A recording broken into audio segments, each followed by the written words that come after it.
नमस्कार, मैं वैद्य के सिंह आपका स्वागत करता हूं अपने चैनल जड़ी बूटी ज्ञान में। दोस्तों, जैसा कि आप जानते हैं, फेफड़ों से संबंधी परेशानियां बहुत ज़्यादा मात्रा में बढ़ती जा रही हैं और कई लोगों को इसकी वजह से कई दिक्कतों का सामना करना पड़ता है। तो मेरे पास ऐसे बहुत से लोगों के मैसेज आते हैं कि सर, हमें नाक बंद रहती है, क्या करें? अस्थमा की शिकायत है, चलने फिरने में हाफनी फूलती है, क्या करें? रात को नींद नहीं आती, खांसी आती है, कफ आता है, श्वास फूलती है, क्या करें? किन्हीं किन्हीं लोगों को इतनी ज़्यादा एलर्जी लेवल बढ़ा हुआ होता है कि वो छींकते ही रहते हैं पूरा दिन, छींक नहीं बंद होती। तो आज दोस्तों, मैं आपको किसी एक प्रोडक्ट के बारे में जानकारी ना देकर आपको इस समस्या के बारे में आपको समाधान बताऊंगा, जिसमें और भी कई सारे प्रोडक्ट हो सकते हैं जो इसमें कारगर है। ऐसे प्रोडक्टों के बारे में मैं जानकारी दूंगा। जैसा कि आपने देखा होगा कि जब से कोरोना आकर गया है, उसके बाद में लोगों को लंग्स प्रॉब्लम बहुत ज़्यादा हो रही है। किसी को सांस लेने में तकलीफ होती है, किसी को सीढ़ियाँ चढ़ने में सांस फूल जाती है, और कोई थोड़ा सा मेहनत का काम करता है तो सांस फूल जाती है। तो कई तरह की दिक्कतें हैं दोस्तों। किसी को कफ आ रहा है, खांसी आ रही है, हाफनी फूलती है, रात में नींद नहीं आती, गले में खराश रहती है, गले में स्वेलिंग रहती है। इस तरीके की कई सारी दिक्कतें आ रही हैं लोगों को, और वो हमसे कई सारे लोग इस तरह की क्वेश्चन पूछते रहते हैं कि हमें नाक बंद रहती है, कफ जमा रहता है नाक में, उसमें क्या करें? कई लोगों के क्वेश्चन आते हैं, गले में खराश रहती है, कफ रहता है, खांसी रहती है। कई लोगों का क्वेश्चन आता है कि हमको नींद नहीं आती, अस्थमा की शिकायत है, सांस लेने में तकलीफ होती है, चलने फिरने में भी तकलीफ होती है, हाफनी फूलती है। ऐसी अवस्था में क्या करें? तो दोस्तों, आप पेन और कॉपी ले लीजिए हाथ में। मैं आपको आज इन सारी समस्याओं के बारे में और अलग अलग दवाइयाँ बताऊंगा। उन दवाइयों को आप नोट कर लें। जैसा कि मैं अपने चिकित्सकीय काल में इनको चलाता हूँ, तो मुझे इन पर 100% भरोसा है, इन औषधियों पर, कि इनको आप यूज़ करेंगे तो आपको लाभ होगा ही होगा, 100% होगा दोस्तों। तो दोस्तों, सबसे पहले मैं बताता हूँ, जैसे जिन भाई बहनों को नाक बंद रहती है, कफ जमा रहता है, सांस लेने में तकलीफ हो रही है, जुकाम रहता है, उनके लिए चिकित्सा लिख लीजिए। काली मिर्च, सौंठ, पीपली और मुलेठी, चारों चीज़ों को बराबर मात्रा में लेकर इनका पाउडर कर लें। पाउडर करने के बाद में उस पाउडर को जब भी आप चाय पीते हैं, या इसका काढ़ा बनाकर भी पानी में पी सकते हैं, या आप जो चाय पीते हैं उस चाय में भी इसको एक चुटकी डालकर उबाल सकते हैं। उबालकर इसको चाय के साथ में मिलाकर पीना है। कुछ नहीं करना दोस्तों, आपको दवाई जैसा कुछ लगेगा नहीं, इसमें कोई दवाई नहीं है, ये घरेलू प्रयोग है। और इसे आप किसी को भी दे सकते हैं, छोटे बच्चे को भी थोड़ी मात्रा में दे सकते हैं, उसको चम्मच से चाय पिला सकते हैं। अगर उसकी नाक बंद है, सर्दी जुकाम है, कफ खांसी है, तो उसको भी आप ये काढ़ा बनाकर चम्मच से थोड़ा थोड़ा पिला सकते हैं। पानी में भी उबाल कर दे सकते हैं, और आप दूध में पत्ती डाल के जैसे चाय बनाई जाती है, उस तरीके से भी आप इसको उसके साथ में यूज़ कर सकते हैं। उसमें अलग से तुलसी के पत्ते ऐड और कर सकते हैं।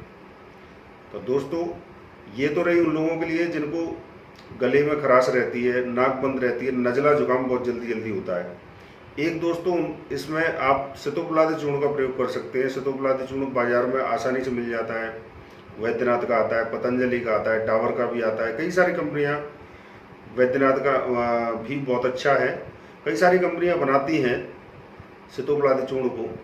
तो आप सितोपलादी चूर्ण लाकर आधा ग्राम दिन में 2 से 3 बार शहद के साथ, एक चम्मच शहद के साथ आप चाटेंगे, और ऊपर से आप तुरंत कुछ खाएं पिए नहीं, आधे घंटे बाद चाहे तो गुनगुना पानी पिए।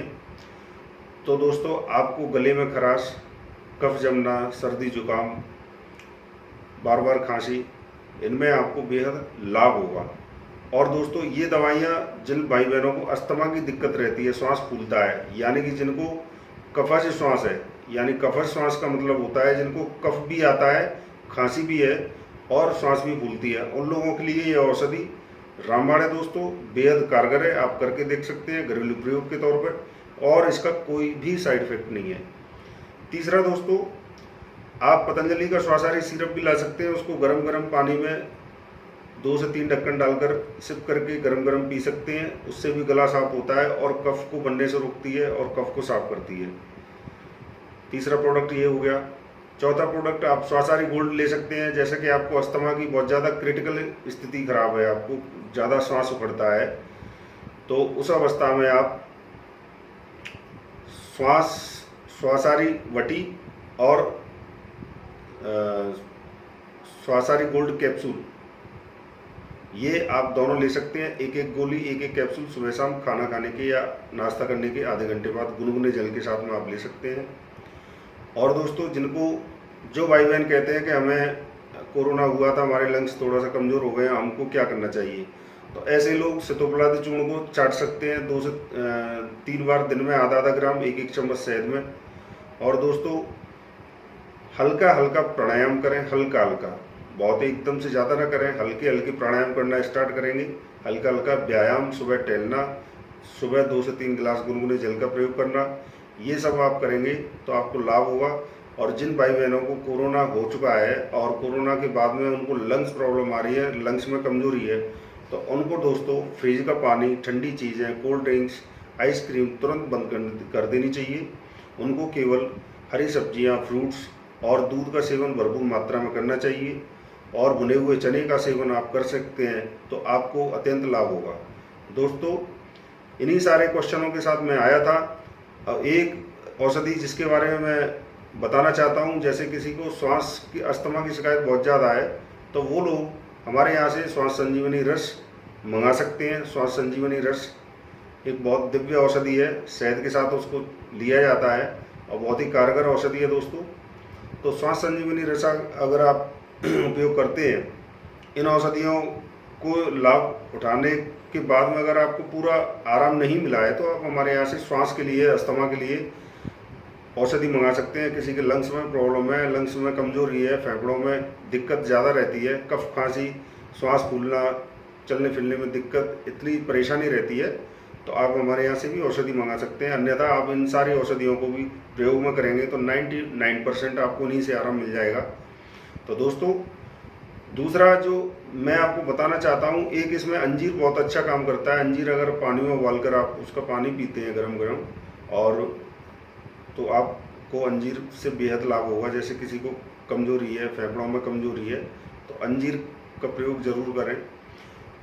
तीसरा दोस्तों ये है कि प्राणायाम, हल्का चलना, घूमना फिरना, ये सब आप स्टार्ट करेंगे तो इससे आपको बेहद लाभ होगा। ठंडा पानी, जैसा कि मैंने बताया, ठंडी चीज़ों का सख्त परहेज, चिकनाई का सख्त परहेज और खटाई का सख्त परहेज होना चाहिए। तो आपको दवाई से ज़्यादा परहेज करने से ही आराम मिल जाएगा दोस्तों। तो दोस्तों, आपको मेरी जानकारी कैसी लगी? यदि आपको मेरी जानकारी अच्छी लगी तो लाइक, कमेंट करें और शेयर करें मेरे इस वीडियो को। दोस्तों, धन्यवाद, नमस्कार।